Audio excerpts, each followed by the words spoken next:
बिस्मिल्लाहिर्रहमानिर्रहीम। अस्सलाम वालेकुम रहमतुल्लाहि व बरकातुहू। साथियों, आज बात करेंगे पेप्टिक अल्सर, मैदे का ज़ख़म। अल्सर जो सा है जिस्म के इंटरनली या एक्सटर्नली किसी भी हिस्से में होना मुमकिन है और उसकी एक मखसूर शक्ल होती है। वो आपको मैं डायग्राम से वाज़ेह कर दूं। ये देखें, ये अल्सर की तस्वीर है। पेप्टिक अल्सर जो किनारों से उभरा हुआ होता है और अंदर से ये दबा हुआ होता है, ये पहचान है अल्सर की। जिस्म में कहीं भी अल्सर होगा वो इसी शक्ल का होगा, सुर्ख होगा या सफ़ेद होगा। तो मज़ीद वजाहत के लिए मैं आपको बताऊं कि पेप्टिक अल्सर कहाँ होता है।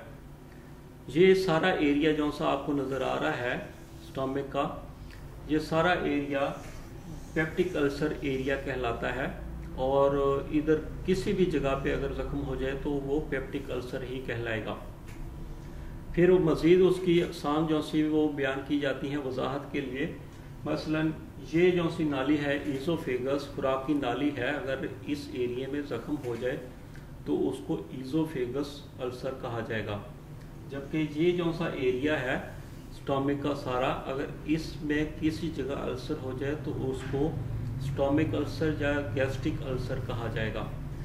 जबकि ये एरिया जो सा छोटी आंच शुरू हो जाती है स्टमक से आगे, इस एरिया में हो जाए तो उसको ड्यूडेनम अल्सर कहा जाएगा। लेकिन ओवरऑल ये सारे एरिया में किसी भी जगह अल्सर हो जाए तो उसको पेप्टिक अल्सर कहा जाएगा।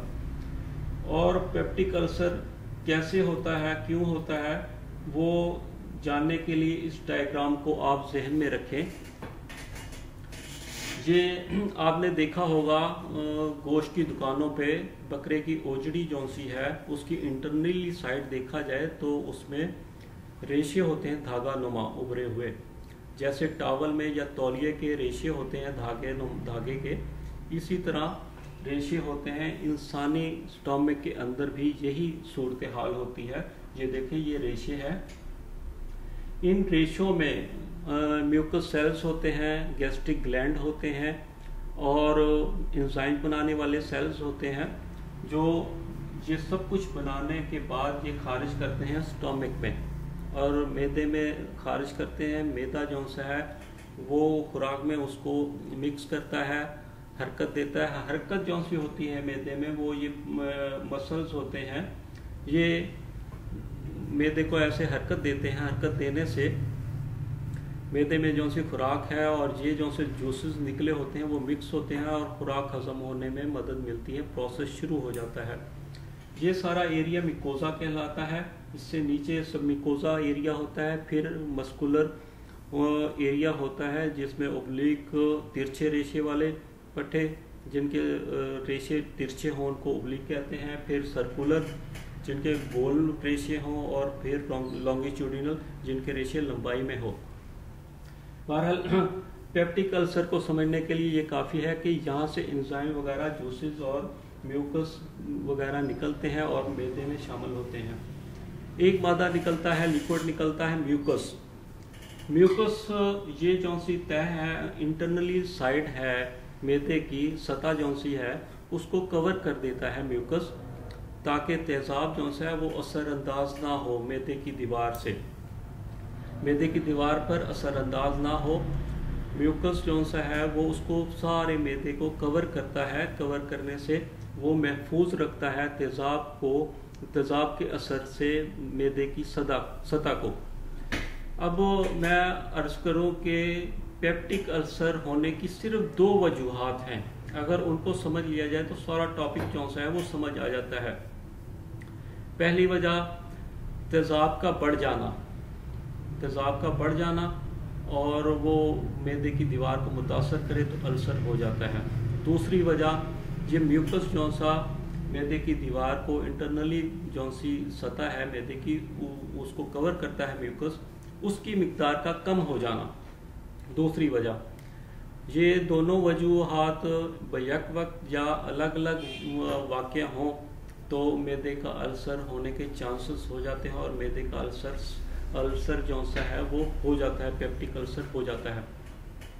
ये दो वजूहात जो सी हैं, इनके वजूद आने के लिए कुछ अवामिल होते हैं जिनकी वजह से ये दो वजह वाक़या होती हैं, वो अवामिल जो से हैं बेशुमार हैं। और उनमें सबसे पहले जो सा है मिर्च मसाले का बहुत ज़्यादा इस्तेमाल, कसरत से लंबे अरसे तक मिर्च मसाले का अगर इस्तेमाल किया जाए तो मैदे पेप्टिक अल्सर होना मुमकिन है। पेप्टिक अल्सर और तजाबियत बढ़ जाएगी। मिर्च मसाला और लंबा अरसा अगर इस्तेमाल किया जाए तो उससे तजाबियत बढ़ जाएगी और मैदे की दीवार मुतासर होगी। फिर लंबा अरसा अगर हाजमा ख़राब रहे तो उससे भी मसला हो जाता है, तजाबियत बढ़ जाती है। बेखाबी जो सी है वो भी मुतासर करती है। ज़्यादा मीठा खाना, मीठे में भी तजाबियत होती है, तजाबियत बनती है। फिर इसके अलावा चाय कॉफ़ी जो सी है वो बकसरत इस्तेमाल की जाए और ख़ास तौर पे खाली पेट की जाए तो फिर भी हो जाता है। जिगर और पित्ते की बीमारियां जो सी हैं वो भी पेप्टिक अल्सर का बायस बनती हैं। शराब नोशी, तंबाकू नोशी, सिगरेट हो गई, स्मोकिंग हो गई, फिर छालिया पान, ये जो सी हैं ये चीज़ें भी पेप्टिक अल्सर का बायस बनती हैं।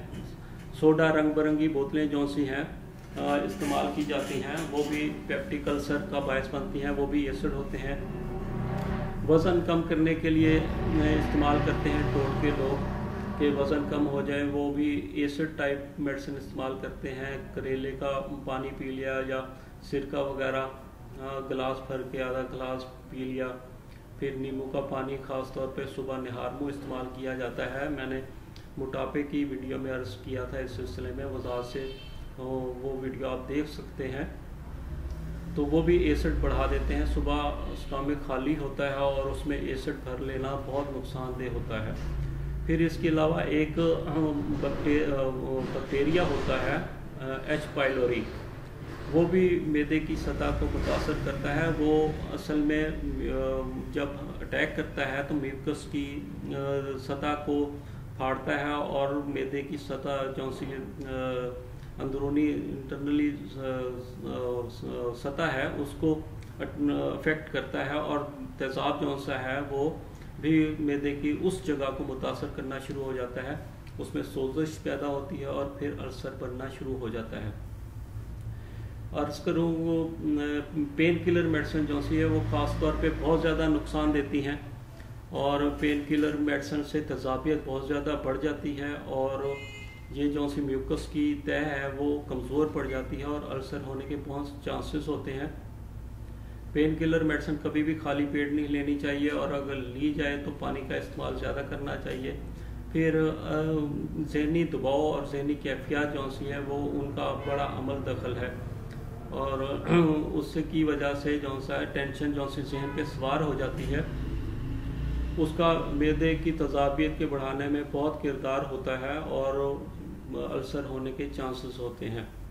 भूखा रहना, काफ़ी अर्सा भूखा रहना जो सा है वो भी अल्सर का बायस बनता है, तेज़ाब बनना शुरू हो जाते हैं। और ये वो अवामिल हैं जो तेज़ाब की मिक़दार को बढ़ा देते हैं और म्यूकस की मिक़दार जो सी वो कम हो जाती है तो अल्सर होने के चांसेस बहुत ज़्यादा हो जाते हैं। अब इस सिलसिले में अलामात जो सी होती हैं वो अर्ज़ कर दूँ।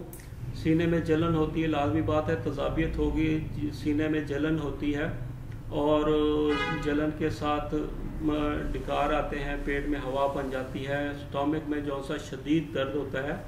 खाना खाने के बाद जब तेज़ाब बनना शुरू होते हैं तो शदीद दर्द होती है। ऐसी दर्द सुई चुभने की, काटने की और दर्द जो सी वो फैलती है। दर्द खाना खाने के बाद बढ़ती है और बाज़ बात जब भूख लगती है और खाना पेट में नहीं जाता तो वो तेज़ाब बढ़ना शुरू हो जाते हैं तो तब भी शदीद दर्द होती है। बाज़ बात क्या हो जाती है, मतली और क्या होती है, क्या में बाज़ बात ब्लड भी आ जाता है। ये देखना होता है ब्लड जो सा मसूड़ों से आया है या स्टमक से आया है, ये तशख़ीस करनी पड़ती है। तो तशख़ीस का जो सा है तरीक़ेकार एक तो है बेरियम एक्सरा होता है, लिक्विड पिला के तो एक्सरा किया जाता है, उससे वाज़ेह तौर पे पता लग जाता है कि अल्सर कहाँ है और कितना बड़ा है। फिर गैस्ट्रोस्कोपी होती है, इंडोस्कोपी कहा जाए या गैस्ट्रोस्कोपी कहा जाए, उससे भी तशखीस हो जाती है मैदे में अल्सर की। और मेडिसिन जो सी है होम्योपैथिक में इसका बहुत अच्छा इलाज है। मैं अपना एक्सपीरियंस और अपना तरीका बयान करता हूँ कि मैं मौजूदा अलामात और हिस्ट्री मालूम करने के बाद ये अंदाज़ा हो जाता है कि मरीज़ को अल्सर है या अल्सर शुरू हो रहा है या हो चुका है या कितना अर्सा पहले हो चुका था, तो ये मालूम हो जाता है। फिर उसके मुताबिक मेडिसिन दी जाती है। ख़ास तौर पे जहनी कैफियत जो सी है, टेंशन परेशानी, उस पे मेडिसिन देता हूँ मैं, और वो ठीक हो जाए तो काफ़ी हद तक मरीज़ बेहतर हो जाता है। और इसके बगैर जो सा है जहनी कैफियत को नज़रअंदाज करते हुए इलाज में कामयाबी नहीं मिलती। ये ठीक है कि इंडोर या आउटडोर जो सी प्रॉब्लम है मरीज़ की वो ख़त्म नहीं होती, लेकिन उसके महसूस करने का जो सा है पैमाना वो ठीक हो जाता है। वो टेंशन को जहन पे सवार नहीं करता। जो सा हर वक्त जहन पे सवार रहती है टेंशन, परेशानी, गम, वो सवार जो सा वो कैफियत ख़त्म हो जाती है और वो उसको नॉर्मल लेता है या इग्नोर कर देता है परेशानी को। इस लिहाज से, इस पॉइंट व्यू से अगर मेडिसिन दी जाए तो पेशेंट जो सा है वो तकरीबन 70% ठीक हो जाता है, 70-80% ठीक हो जाता है। बाकी जो सी मेडिसिन है वो जारी रखनी चाहिए। साथ जो सी मेडिसिन है, बहुत लंबी लिस्ट है मेडिसिन की, वो भी मैं आपको बयान करूंगा। वो मेडिसिन जो सी हैं उनमें अर्जेंटम नाइट है, नेट्रम कार्ब है, नेट्रम फास है, कार्बोवेज है, और फिर एग्नेशिया मैंने मेंटली तौर पे बताया। नेट्रोमेर हेल्प देती है एग्नेशिया की, नेक्सवामिका और लाइकोपोडियम और कॉल्चिकम होगी, पलस्टिला होगी, आर्सेनिक एल्बम होगी, एपिकाक होगी। ये मेडिसिन जो सी काम आती हैं रूटीन में, इनका इस्तेमाल रखें और ख़ास तौर पर जहनी कैफियत को ठीक करने की कोशिश करें। ये पेप्टिक अल्सर बिल्कुल ठीक हो जाता है। और एहतियात ये करें कि आप अच्छा सिलेक्टेड फूड जो सा वो खाएं और वक्फे वक्फे से खाएं। ऐसा फूड जो सा एसिड जिसमें कम से कम हो, और लंबे अरसे तक भूखे ना रहें, वक्फे वक्फे से थोड़ा थोड़ा खाना खाएं और पानी का इस्तेमाल ज़्यादा रखें। और दूध जो सा है पेप्टिक अल्सर के इलाज के दौरान और बहुत फ़ायदा देता है। ये तो मुख्तसर अहवाल था पेप्टिक अल्सर का, और उम्मीद है कि कुछ ना कुछ इल्म में इजाफ़ा हुआ होगा। अल्लाह हाफिज़, फ़ी अमानिल्लाह।